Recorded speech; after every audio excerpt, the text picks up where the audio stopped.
मेरा पीछा छोड़ दे।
दुखियों का सहायक तू मुझे उस धूर्त योगी की आज्ञा मानकर उसके पास पहुंचा कर ही रहेगा। अरे राजा है, सेवक की तरह मेरा बोझा उठाकर इस आधी रात को चलना। चल, तेरा मन बहलाने के लिए मैं तुझे एक घटना सुनाता। ये कथा तेरे उज्जैन नगरी की है, मगर तू उस वक्त राजा होता है। पूरे राज्य को ऊपर राक्षसों का जोर चलता था, तबाही मचा रहे थे और पूजा भयभीत रहती थी। ये उन्हीं दिनों की घटना है जो राजा के विश्वसनीय दूत और राज दरबारी हरि स्वामी के यहाँ घटी।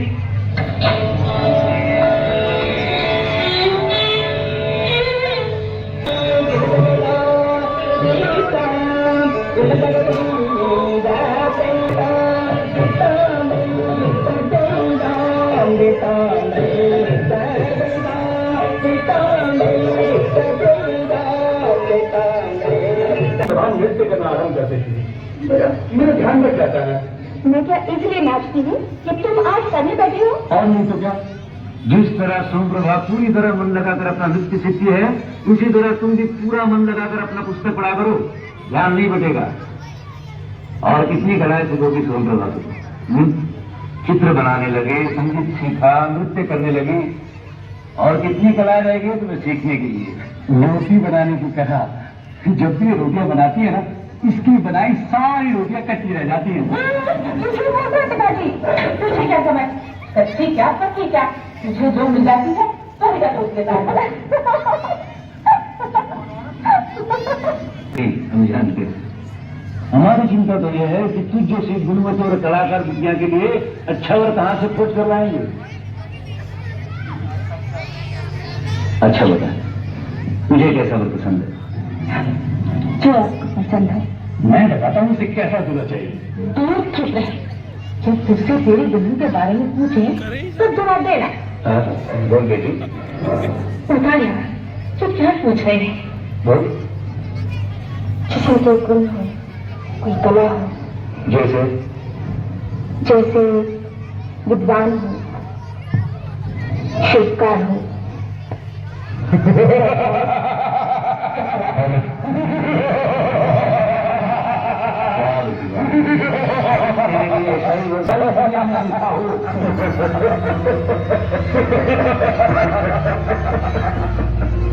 मैं हूँ वो अनूठा, दुनिया में मेरी बरोबरी का कोई नहीं।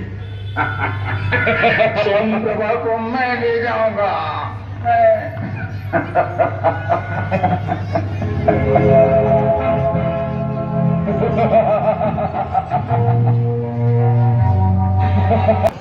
ये क्या अद्भुत बना रहे हो?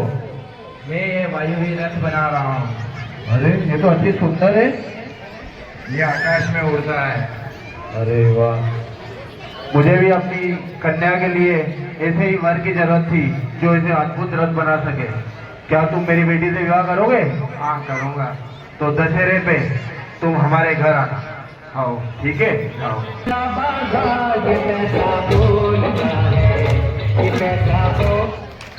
धन धन की सुनो झनकार, ये दुनिया है काला बाजार, ये पैसा बोलता है, ये पैसा बोल। अरे नौजवान, तुम क्या करते हो? संगीत लिखता हूँ। अरे वाह, एक गीत तो गा के सुनाओ। धन धन की सुनो झनकार, ये दुनिया है काला बाजार, ये पैसा बोलता है, ये पैसा बोल। अरे वाह, अपनी बहन के लिए एक ऐसे ही वर की तलाश में हो। क्या तुम मेरी बहन से विवाह करना चाहोगे? तो एक काम करना, दशहरा को दिन तुम हमारे घर आ जाना। ठीक है।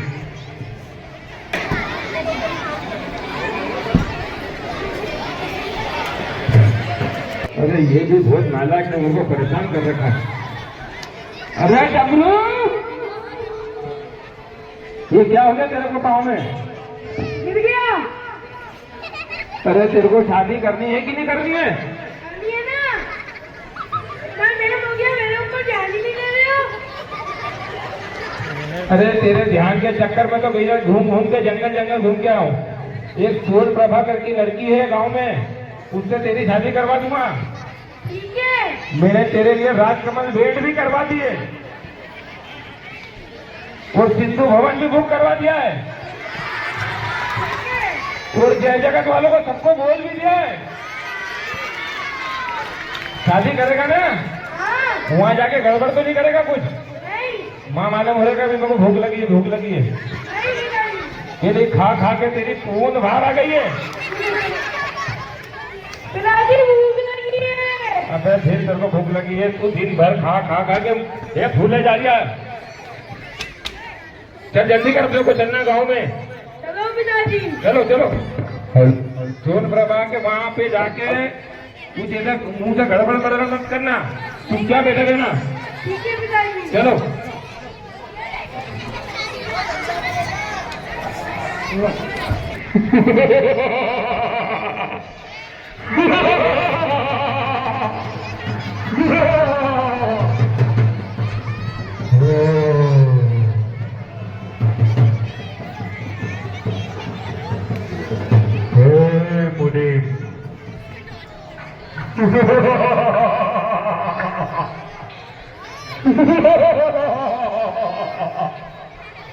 आप लोग कौन हो भैया?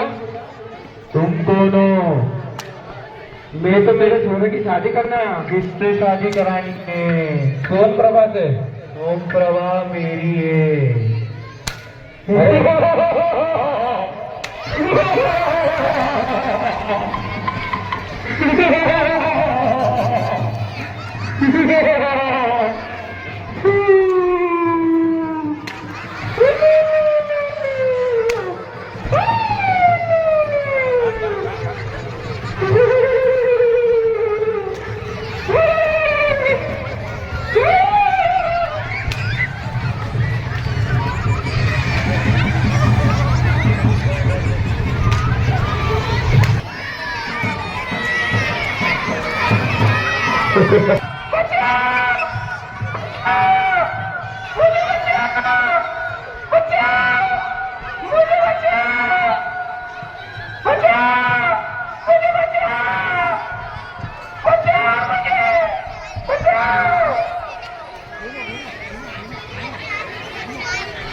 बहुत बहुत धन्यवाद, आपने मेरी शान बचाई।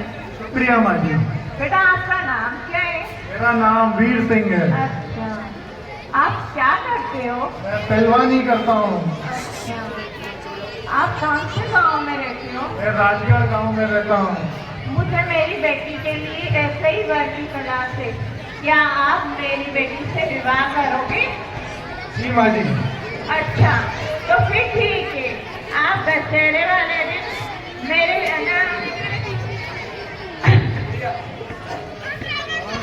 आराम से माँ जी, आराम से। अच्छा, फिर आप दशहरे वाले दिन मेरे घर पे आ जाइए।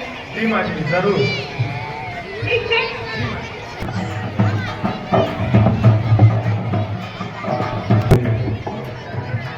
ये तीनों कौन है? पर मैंने तो इन्हें बुलाया था। मैं बुलाया था। मैंने इनको बुलाया था।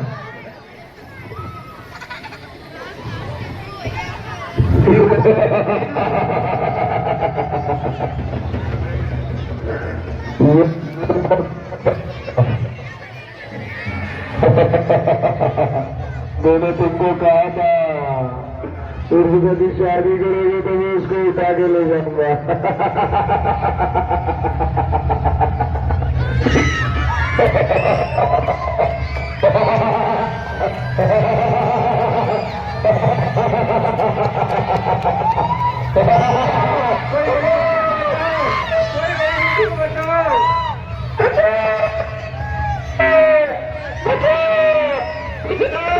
हम बचा के लाएंगे। मैं मेरा रथ लेके आता हूँ। वो मछली किसको देगा? चलो मैं साथ में तीनों लेके आते हैं।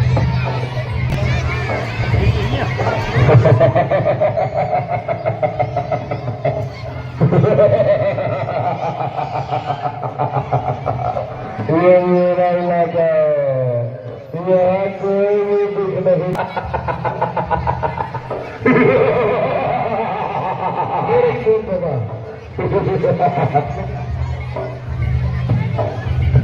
ढोलक ढोलक पटेला ढोलक। अरे ढोलक बजाओ।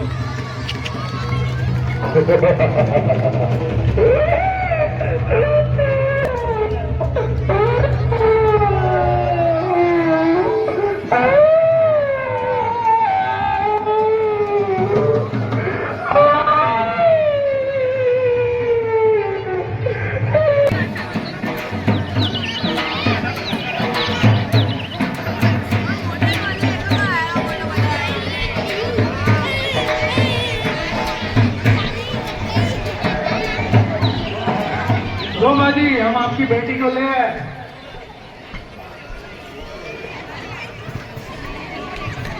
एक वरमाला। पिताजी, हम 3 वर में से सोमप्रभा की शादी किससे करवाएंगे? अब ये फैसला हम सोमप्रभा के ऊपर ही छोड़ते हैं।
विक्रम, सोमप्रभा ने आगे बढ़कर उन 3 युवकों में से एक के गले में वरमाला डाल दी।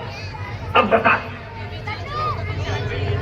मानव मन को समझने का अधिकार है तो बता, सोमप्रभा की दृष्टि से सोचकर बता कि उसने वरमाला किसके गले में डाली?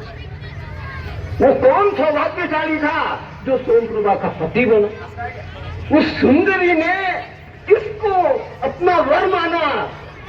वीर सिंह को, वो वीर जो राक्षस से लड़ा और सोमप्रभा को बचा कर लाया। सोमप्रभा ने वरमाला वीर सिंह के ही गले में डाली। क्यों? अरे उस कवि के गले में क्यों नहीं डाली जो उसके ऊपर गीत लिखता था और उसके रूप का पारखी था? और उस शिल्पी के गले में क्यों नहीं डाली जो उसे उड़न खटोले में बिठाकर आसमान की सैर कराता। नहीं बेटा, प्रेम करना, रूप की प्रशंसा करना ठीक है, केवल कभी ही नहीं सभी करते हैं। अच्छे रथ या अच्छे विमान में बैठकर प्रेमिका तक पहुंच जाना भी कोई बड़ी बात नहीं। सोमप्रभा ने वरमाला वीर सिंह के गले में इसलिए डाली क्योंकि पति होने का अधिकार सिर्फ उसी को प्राप्त है जो अपनी पत्नी की रक्षा कर सकता हो, उसे हर विपदा से बचा सकता हो, जिसमें इतनी शक्ति हो। सोमप्रभा ने पति के रूप में वीर सिंह को ही चाहा, उसके गले में वरमाला डालकर। वाह! अरे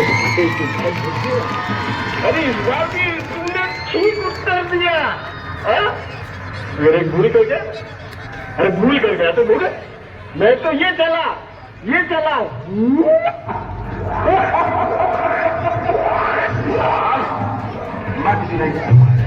मैं तुझे नहीं छोड़ूंगा।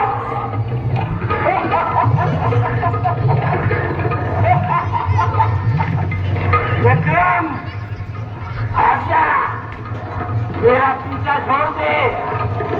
मैं तेरे पास में आने वाला नहीं हूँ। जिसने तुझे मेरे पीछे लगाया है वो महाभूत है।